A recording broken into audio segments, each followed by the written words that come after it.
మరి విశ్వక్సేన్ గారు లైలా మూవీలో లేడీ గెటప్ తో వస్తున్నారు కదా, ఎలా అనిపించింది? అది అబ్బాయిని అడగాలి, నన్ను అడిగితే అనిపిస్తుంది. అంటే యాజ్ ఏ అమ్మాయిగా ఎలా అనిపించింది? అది విశ్వక్సేన్ గారు నిజంగా నాకు నచ్చలేదండి, సీరియస్ గా చెప్తున్నా.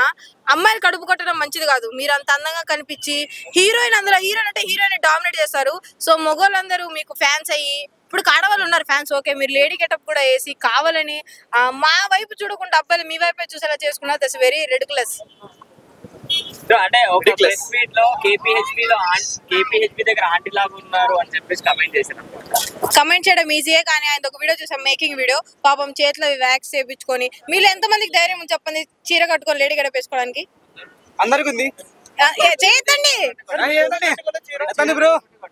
చూసారా, ఆలోచిస్తున్నారు. కానీ ఆయన అంత పెద్ద స్టార్ అయి ఉండి చీర ఎందుకు కట్టుకున్నారు? మనం ఎంటర్టైన్ చేయడానికే కాబట్టి ఆయనకి రెస్పెక్ట్ ఇవ్వాలి. షుగర్ ఈయనకి పట్టించుకోవద్దు, ఆయనకి రెస్పెక్ట్ ఇవ్వాలి.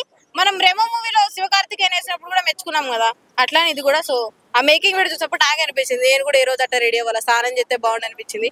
నిజంగా hands of Vishwaksen, thank you.